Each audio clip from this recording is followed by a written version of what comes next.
सखिं सखा साधुन शास्तियोधिपम् सखिं सखा साधुन शास्तियोधिपम् हितान्नयः सन् शृणुते सखिं प्रभु सदानुकूलेषु हि कुर्वते रतिम् नृपेष्वमात्येषु च सर्वसम्पदा सखिं सखा साधुन शास्तियोधिपम्। सखिं सखा, जो राजा को हितकारी वचन नहीं बोल सकता, सखिं सखा, वह कैसा सखा है? वह किम सखा, किम दो अर्थ कर लीजिए, वह कैसा सखा है अर्थात किम सखा। किम सखा दोनों को आपस में मिला दीजिए तो समास हो जाता है। यहां पर किम का अर्थात कुत्सित, वो कैसा है? वो कुत्सित सखा है, जो अपने स्वामी को, जो अपने अधिपति को हितकारी उपदेश नहीं कर सकता, हित के उपदेश नहीं कर सकता, वह मित्र नहीं है, वह कुमित्र है। यहाँ पर वनेचर युधिष्ठिर के विषय में कहता है, युधिष्ठिर से कहता है कि सखिं सखा साधुन शास्तियोधिपम्, जो राजा को आकर के सही बात ना बताए, यह अधिपम साधु न शास्ति, जो राजा को आकर के सच सच नहीं बताता, वास्तव में उसकी हित की बात नहीं बताता और चाटुकारिता के चक्कर में वो वर्णन सुनाता है जो राजा को प्रिय लगे। लेकिन इससे पहले भी वनेचर कह चुका है कि हितम मनोहारि च दुर्लभम वच, हितम मनोहारि च दुर्लभम वच।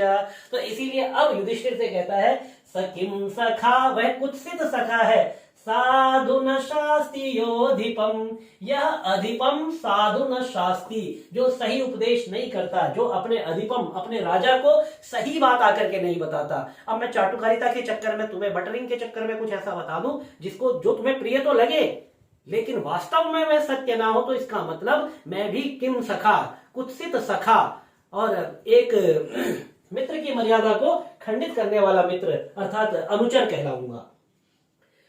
हितान्नयः सन् शृणुते सखिं प्रभु, किम प्रभु। अब कहते हैं कि कुस्वामी भी होता है, जैसे किम सखा कुत्सित सखा होता है, वैसे स्वामी भी कुत्सित हो सकता है, स्वामी भी धूर्त हो सकता है, स्वामी भी बदमाश हो सकता है। क्यों होगा? निंदित राजा हो सकता है। किस प्रकार से होगा कि एक तो वह कुस्वामी है जो हितकारी व्यक्ति से नहीं सुनता। अब तुम कह दो कि चलो ये तुम क्या मुझे उसकी श्रिय कुरुणाम अधिपस्य पालिनीम, इस प्रकार से श्रिय कुरुणाम अधिपस्य पालिनीम मुझे सुना रहे हो, तुम आकर के यहाँ पर दुर्योधन की जो है प्रशंसा पे प्रशंसा किए जा रहे हो, वहां पर क्या क्या अच्छा हुआ तुम सब ये बताए जा रहे हो, तो मुझे नहीं सुनना। इस प्रकार से यदि युधिष्ठिर अगर इस प्रकार से कह दे तो फिर कहते हैं सखिं प्रभु हितान्नयः सं शृणुते सखिं प्रभु, जो अपने भृत्य को, अपने हितकारक व्यक्ति को नहीं सुनता है, ऐसा स्वामी भी कैसा है? निंदित राजा है।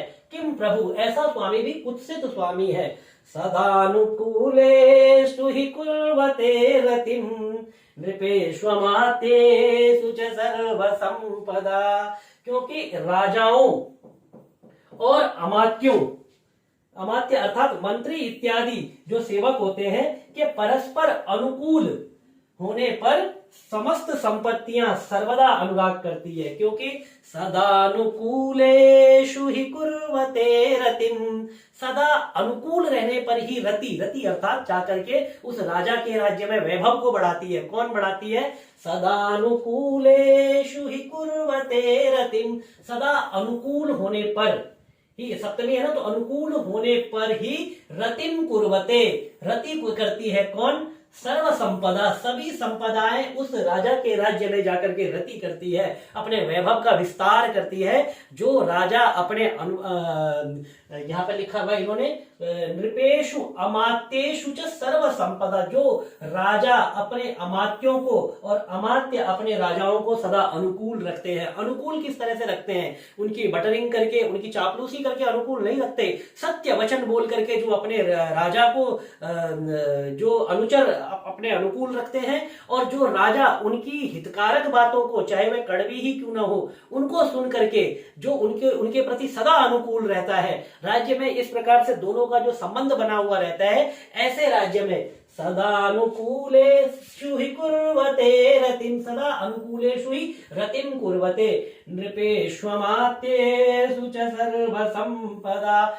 नृप के और अमात्यों के सदानुकूलेषु, नृप और अमात्यों के सदा अनुकूल रहने पर ही सर्व संपदा रतिम कुर्वते, सभी संपदाएं उस राज्य में रति करती है, अपने वैभव को, अपने विलास को बढ़ाती है, संपदाओं की वहां कभी कमी नहीं होती। नृपेष्वमात्येषु च सर्व संपदा, नृपेषु और अमात्येषु, यहां पर देखिए नृपेषु और अमात्येषु, यहां पर जो है, यहां पर ऊ है तो ऊ को जो है वह हो जाएगा, यहां पर सूत्र लगेगा आपका इको यणचि, ठीक है। इकः स्थाने यण स्यादचि संहितायाम विषय, तो संहिता के विषय में इक के स्थान में इक है, यहाँ पर उ, और स्थाने अंतर तमह से यहाँ पर जो है उ को प्रसंग रहने पर अति सदृशतम आदेश जो होगा, सदृश आदेश जो है बिल्कुल अंतरंग आदेश जो होगा वह उ को वह हो जाएगा। तो नृपेष्वमात्येषु च सर्व संपदा,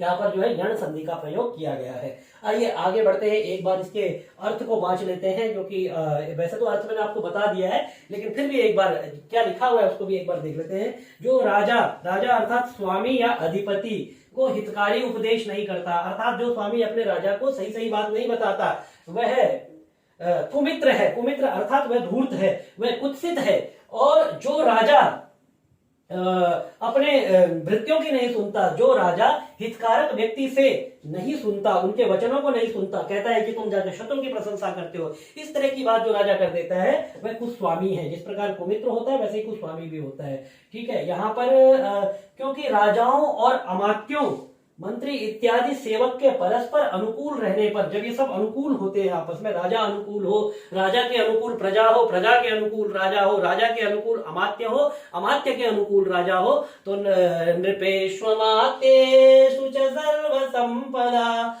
सदानुकूलेषु हि कुर्वते रतिम, सभी संपदाएं वहां पर जो है रति करती है, सभी संपदाएं वहां पर हमेशा परिपूर्ण रहती है। इस प्रकार से ये इस श्लोक का हमने जो है अर्थ देख लिया है। आइए अब इसका बाकी जो इसमें है शब्दार्थ, शब्दार्थ भी हमें देखने की वैसे आवश्यकता है नहीं।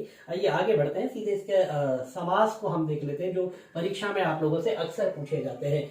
कुत्सितः सखा, किम सखा, बहुत ही महत्वपूर्ण है। किम पुरुषः वहां पर बनता है, समास प्रकरण में आप जाएंगे, कर्मधारय समास है, तो वहां पर किम पुरुषः बनाया गया है, तो किम पुरुषः में भी कर्मधारय समास है। और किम सखा, और ये जो स्वामी के लिए जो शब्द आया है, स किम सखा साधुन शास्त्रियोदीपम हितान्नयस्सन् शृणुते स किम प्रभु, किम प्रभु में भी जो है यहाँ पर कर्मधारय समास है, ठीक है। सर्वाः संपदा सर्व संपदा, यहाँ पर भी कर्मधारय समास है, ठीक है। अब इसका व्याकरण देख लेते हैं। शास्ति, शास धातु से लट लकार अन्य पुरुष एक वचन और द्विकर्मक धातु है ये शास धातु, ठीक है। और संश्रेणुते, सम उपसर्ग पूर्वक श्रु धातु से संश्रेणुते, अच्छा लट लकार लेकर के आए तो संश्रेणुते, ठीक है। तो लट तिप आ जाएगा, यहाँ पर तिप नहीं आएगा, ताम आ जाएगा, ताम आताम झा थास आथाम धम इड वही महिम, क्योंकि आत्मनेपद है तो ताम आ जाएगा, ठीक है। रति, रम धातु से तीन प्रत्यय किया तो रति ही ऐसा बन जाएगा, याद रखना तीन प्रत्यय के रूप पूछे जाते हैं। कुर्वते, क्री लट और अन्य पुरुष का ये बहुवचन है, कुर्वते सदानुकूलेषु हि कुर्वते रतिम। नृपेषु अमात्येषु, यहाँ पर अयण संधि है, और नृपेषु अमात्य में यस्य च भावेन भाव लक्षणम से सप्तमी विभक्ति है, याद रखना। नृपेषु अमात्येषु और अनुकूलेषु तीनों में सप्तमी का प्रयोग किया गया है, और सूत्र है कारक का यस्य च भावेन भाव लक्षणम। और इस प्रकार से हितान्नयस्सन् शृणुते स किम प्रभु, हितात शब्द है, हितात्नयः सन् शृणुते स किम प्रभु, आख्यातोपयोगे से पंचमी विभक्ति हो जाएगी, क्योंकि जैसे उपाध्यायात अधीते, उपाध्यायात अधीते में भी यहाँ पर जो है आख्यातोपयोगे से पंचमी होती है, क्योंकि उपाध्याय से अध्ययन किया जाता है, तो इस योग में आख्यात के योग में पंचमी आती है। वैसे ही हितात यहाँ पर भी आख्यातोपयोगे शब्द का ही रूप है, उसी भाव को दर्शाया गया, इसीलिए यहाँ पर भी आख्यातोपयोगे से पंचमी विभक्ति का प्रयोग किया गया है। तो मित्रों आज बस इतना ही, एक बार फिर आपके सामने उपस्थित होंगे किसी नए श्लोक के साथ।